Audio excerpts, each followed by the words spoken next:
Hi, and welcome to Mental Matters on Open Studio. You're with Cape Town TV. My name is Frank Malaba, and today I have two wonderful guests with me today, Robin and Nina. Welcome to the show. Thanks. Nina, welcome. Thank you. Today we are talking about trauma and PTSD, which stands for post-traumatic stress disorder. Did I say that right, Robin? Yes. Correct. So this has always been a very difficult one for me to understand. So I'm happy to have you in studio, and that you can help me unpack it, and we can have a wonderful conversation that's going to not only help me step into the courage that you already are walking in, but also people at home that might recognize some of these things and reach out to somebody. So Robin, please take me through this issue of post-traumatic stress disorder and trauma. Do they exist separately, or do we talk about them together like brother and sister all the time? Well, basically, the way that I understand it in my experience is that when you are diagnosed by a psychiatrist, PTSD has a certain set of criteria of what might have happened to you and the responses you might have, and that usually involves an incident. Okay. Or a set of incidents. The other part of it, which I personally believe a lot of South Africa has, is something called complex trauma. And originally people would explain it's like soldiers. They're in a dangerous environment with the threat of attack or the threat of danger or threat on their life all the time. So it's not necessarily one incident that caused it. It's actually that atmosphere. And in my journey of like understanding where I came from, I had to understand that the way that I'd grown up, for me, had a lot of potential dangers that I was very aware of, some actual incidents. And then later, when I was finally properly diagnosed, I understood that I had complex trauma. But I had a big struggle getting to that diagnosis. And once I had it, I was able to obviously work with it. And before that, I just had these feelings that I was told were not real or I shouldn't have. Yeah, so that's kind of what I would say about. So in the sense that there are these certain symptoms that you get, like flashbacks, the startle response, a sense of dread, nightmares, sometimes a feeling of unsafety no matter where you are. There's just all these symptoms. If you have PTSD, you can have that, but when you have complex trauma, it takes longer to help people. It took longer to help me get through that and deal with the symptoms than it, as far as I understand, sometimes does with PTSD. Okay. Nina, what's your journey been like with PTSD and trauma?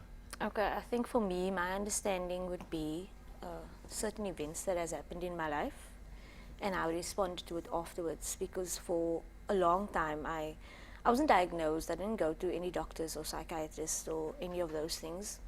I just remember there's been incidents in my life or terrible things that I've went through in my past, and because of the background and the family that I come from, like there's no one in my family that went and saw psychiatrists or anyone that was diagnosed with any sort of mental illness. So it was kind of something happens to you and you move on with your life. Like you don't cry about it, you don't speak about it, you just like continue living your life. And for me, I can say that I was suffering silently for years, because I remember when it happened to me, the trauma happened to me. For a long time, for years, there's always been this panic attacks that I would get. There was been attempted suicide. It was like I went into a state of depression, and I didn't know what was going on at the time. I didn't know what was happening to me. So I was kind of ashamed to share it with anyone, because I thought like whatever happened, I had to get over it, and now I need to move on with my life. But I couldn't understand why I was feeling this way. Why, when I stepped outside and I walked in the road, I couldn't go too far without getting a panic attack. I couldn't sit in a company for too long and just be okay. I was miserable all the time, and I couldn't understand why, because I wasn't aware that PTSD was something that I could have. Like it was a thing that I could have. I always read up about it, but I always like ignored it because I didn't know this was something and only recently, like quite recently in my life, I realized that this was something that was happening to me, that I had PTSD. And it's because I was surrounded by people that went through trauma and that was diagnosed, and they were sharing their experiences and their trauma with me. That's when I understood what was happening to me. What was going on with Yeah. you? Okay. I'd like to talk a little bit about that later on. I'd like for both of you to tell me at what point did you start taking medication for it, and what were the steps that you took, and how long did that take for you to actually find the medication that worked for the type of trauma or PTSD that you're battling? Okay, so with me, I always had these symptoms. But again, similar thing, people didn't understand, didn't maybe want to admit that there was a problem in the family, all of those kinds of things. And then I think sometimes when you come from a place where you experience that much trauma, I think I just recreated that when I left, you know. And so what really brought me down was I studied as an anthropologist, and I was in a field site working on this amazing job, my first job, and this guy died in front of me in a really horrible, violent way, and I tried to save him, and then I thought I went mad, okay, because then suddenly I started experiencing these symptoms of confusion, and I started experiencing all of the symptoms I told you before, flashbacks and dream nightmares and not being able to sleep, and then but the specific thing was I couldn't remember. Wait, because I was in this area and I was taking down people's stories and making notes. Did that happen to me or to her or to him? And then I had to admit at some point, even though the people around me weren't into like getting treatment or healing or whatever, that I had a problem. And so basically I landed up at a psychiatrist, and I was trying to explain all these memories, and he misdiagnosed me as being on the spectrum. And that was very painful, because what had happened was I was dissociated by that point. So dissociation is when you're living outside of your body. So then I went from psychiatrist to psychiatrist, and eventually I landed up at a professional psychologist who saved my life. And I went through severe trauma debriefing. Meds are not as important as behavioral and other kinds of interventions with trauma. We'll revisit that right now. We're going to go on to our ad break now, and we are talking about trauma and PTSD. And if you feel triggered by any of the stuff that has been spoken about today, there's a number that will come on the screen, and please do call that number, and you are able to get assistance. We'll be back right after this. Welcome back to Mental Matters on Open Studio. You're with me, Frank Malaba, and today I've got wonderful guests that I'm talking to about issues of trauma and PTSD. You were already in the middle of something when we went on the break. I'd like to find out a little bit more. You were talking about your experience with doctors and diagnosis. Yes. Please tell us a little bit more about that. So, you know, I think when we think about stigma, we often think about other people in the communities or people that are ignorant. That's one thing. But so I was just saying how I went to a doctor when my trauma got triggered, and he diagnosed me incorrectly, and he wouldn't listen to me. And basically I had doctor after doctor that kept misdiagnosing certain symptoms that come with complex trauma as all kinds of different things. And it actually took me quite a while to find the psychologist that understood. She took one look at me and she was like, she didn't say anything, she waited till I said something, and then she said, I have these other methods of dealing with trauma than just talking, because sometimes when you're just talking all the time, you're retelling the story. And so when I met her, she took me through a very major trauma debriefing thing, and essentially saved my life, because if I had taken on all those diagnoses and then the treatment plans attached to that, I mean, it was already 10 years of my life gone before I realized what this was. Wow. Yeah, and I still have it today, but as a result of all that work, I can cope with it, and I can help other people too. So That's fantastic. Nina, what kind of stigmas have you faced as a person that has been fighting issues of trauma and PTSD? Well, When I was about 13 years old, a very close friend of mine committed suicide. And it was just like a few minutes before that happened. I had spoken to him, and he was like, "I'll see you later." And in a split second, like everything just happened so fast. And for me, it was said that, okay, this is what happened. We don't speak about it. It's happened. It's gone. We move on with our lives. But it's always been a part of me. It's always been with me. Like, was there something I could do about it? Like, why did this happen? I lost someone in my life, and for me, like, there was this something inside of me that just like, whenever I was around people, I would think about it. If I read an article, I would think about it. And for me, I felt ashamed and afraid to say, look, this is how I'm feeling about this. Like, why am I feeling this way? Because it just seemed that everyone around me was just moving on with their lives. And then when I was a bit older, I fell pregnant. And then I had a miscarriage. And for me, it was difficult to tell my family, first of all, that I'm pregnant and that I'm losing this child. And that, again, was always just like, it happened, it was done, you need to move on with your life. And I was left with this guilty feelings, but I was broken inside. I was hurt, and I didn't know, because I felt like when I speak to someone about it, they were going to judge me. They were going to be like, why are you feeling this way? You were not supposed to have a child because you're not married. You were not supposed to. So all these things of people and their perception and how they see you, I think that was something, because no one around me has ever spoken about trauma, has ever spoken about things that happen in their lives. Like, it was always just something that people just shoved one side.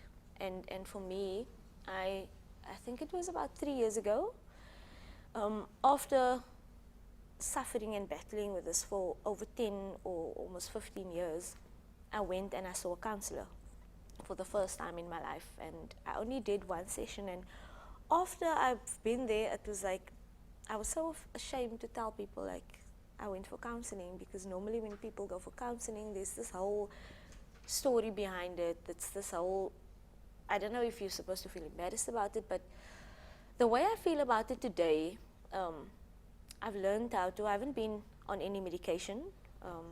I didn't go to another psychologist, but I do feel like speaking to people has helped me a lot. Okay. Speaking to people and sharing what I feel and what I'm going through, and like everything that happened in my life, when I meet people along the way, I don't mind sharing with them. I don't mind sharing what I've been through, because I don't know who's going through the same things. I think there's a lot of people out there. Like, I have family members that also, that I'm sure have gone through things, and whenever this the conversation like comes up and I'm like, okay, so how do you feel about this? It's always like, no, let's not talk about that. It's always a conversation that nobody wants to get into with me. And I think that's why I've been suffering with it for so long, because nobody was ever willing, or no one was ever brave enough to actually speak about it. We come from a culture that that struggles to talk about its feelings a lot, and I think what you're doing and having conversations and being able to be that crutch for somebody else and being that pillar of strength for somebody else is incredible. Today we're talking about things that you might find triggering. We have a number on our screen right now that you can actually call and reach out to somebody that will be able to assist you, and that you can give to other people that are either going through issues of trauma, or have lost somebody to suicide, or are going through a traumatic experience. This could be you. I'd like you to call the number on your screen, and please reach out to somebody. There are lots of people on the other end that would be willing to help guide you into the right direction and to help you build the conversation that you need to be having, and help you step into your own courage. So I would like to find out from you, Robin, your journey with medication. Are you feeling a bit more stabilized now? Yeah. There's some associated illness, mental illness that I have as well, and that's medicated. But the majority of the stuff, when I learned to go through trauma, At the beginning, I was over-medicated to the point that I was catatonic. Like if I felt a panic attack coming on or anything, I just got medicated. But what I learned with the help of my psychologist is how to go through it and come out the other side and have faith that you're going to get to the other side. And it's scary and dark in the tunnel as you're processing, but the other side's better. And it's really stuff like that, and meditations, and being able to talk to people, all of that, and just knowing what it is. Like, oh, okay, this is trauma. I don't have to have a freak out. And, yeah. And when we come back from the break that we're about to go into now, I would like to hear some of those hacks. What are those hacks that help you come out of the other side of that tunnel that you oftentimes find yourself in, and how you deal with that sort of situation when it comes up, and how you keep yourself going. So when we come back, I would like to hear some of the hacks that our guests have. If I find that I have any hacks, I might share them with you. But let's go on our break, and when we come back, we start dealing with the fun side and the hacks. Welcome back. The show is Mental Matters on Open Studio. We're talking about trauma and PTSD today. If at any time during our conversation now you feel triggered, please do call the number that's on your screen and reach out to somebody that will be able to assist you in dealing with the issues that we're talking about. Right at this moment, we are going to go into the hacks and the different superpowers that people with mental illness, specifically today, we're talking about trauma and PTSD. What are your hacks, Robin, that you've developed over the years, and what's your superpower? I think the first thing is that when I first, experienced the symptoms, which was a long time ago, and then when I was first diagnosed incorrectly, and I really thought I could never get over this. Yeah. So I guess I'm here to say is like, whatever happened to you, I'm a child rape survivor. There's been a lot of like trauma in my life around violence and domestic violence and that kind of thing. And I've put myself in a lot of dangerous situations where I've nearly died. So I have a lot of trauma, and I can get through it. And there is a way through it. So that's just that knowledge, is knowing that trauma runs and then it stops. I guess the other thing would be when I feel the symptoms coming on, I immediately know, go to the bathroom, because there's a lot of stigma around having a panic attack or any of those things, and ask for help, call someone for help. Don't worry about what anyone thinks. If you are going through those symptoms, they are real. Reach out and ask someone to help you. And if you're feeling like you're going to have a panic attack in front of someone, just go into the bathroom and just get yourself some space. And the last one is to build resilience and to build your self-esteem and to build your courage, is to spend time meditating. I listen to a lot of guided meditations around those topics, specifically how to keep my anxiety down. And then the absolute last one, which is amazing, is breathing. So I get triggered by something, and then I immediately start breathing. And because I practice breathing in between episodes, it's the breathing that grounds me again until I can get to a place that I'm safe. Take me through that. Is it a rhythmic kind of? Yeah, so the way I breathe, there's many ways to breathe, is deep breath in, because that immediately brings it down. And then also, once you've calmed that down a bit, you just start breathing in numbers. 1, 2, 3, 4. And that actually calms your limbic system, which is the thing that gets triggered when trauma starts. All right. Yeah, so that's very useful in situ. And then, of course, if you feel like you have trauma, contact someone for the helpline, reach out to other people, and you don't have to have everyone believe you. As long as you know, that's it. That's fine. Yeah. Nina, what are your hacks that you've developed over time?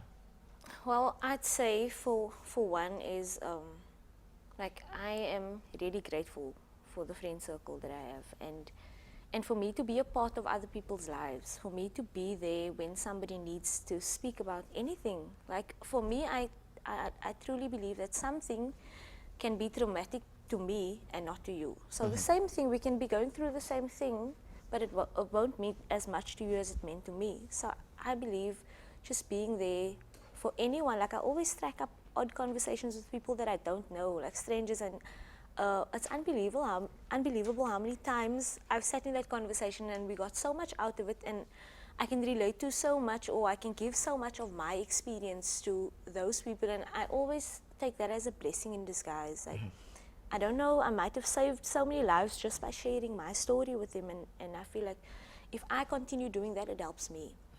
It helps me get out of myself. So I think for me, the one thing is, it's not for me, I just want to like remove the stigma from this whole thing, and I want everyone to know that it's okay. It's okay to have feelings, it's okay to feel about it. And I mean, like, even if you see me somewhere, you don't know me, I won't think you're crazy. Just come up and have a chat with me, speak to me, what's going on with you, how's your day been?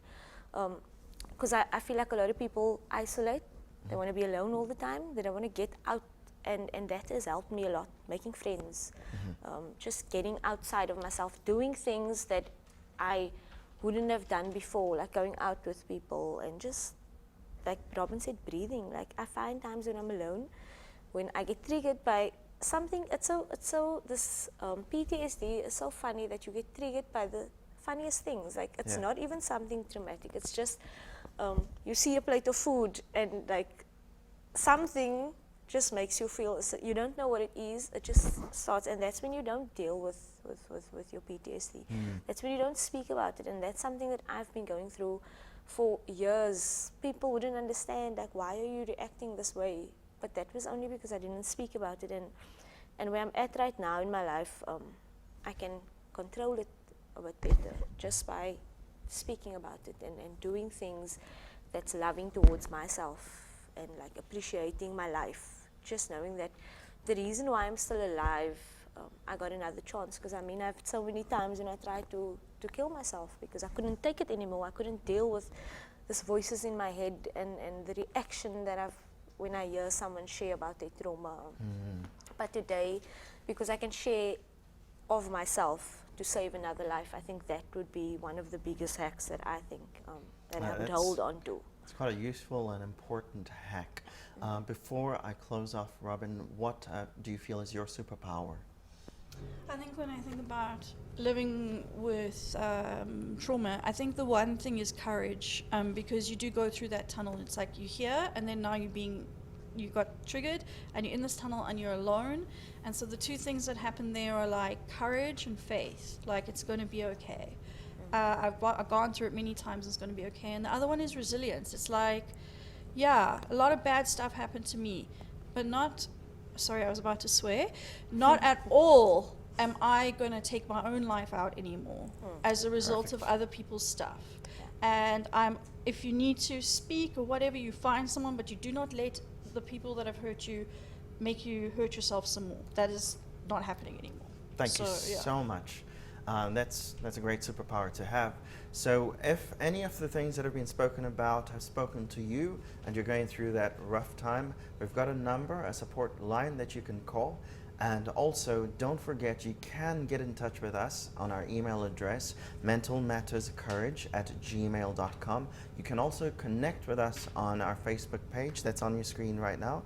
And we look forward to hearing from you, and we look forward to directing you to the people that can assist and point you in the right direction. And to my guests, I'd like to say thank you for stepping into courage. You've been watching Mental Matters, and this is Frank Malaba. See you next time.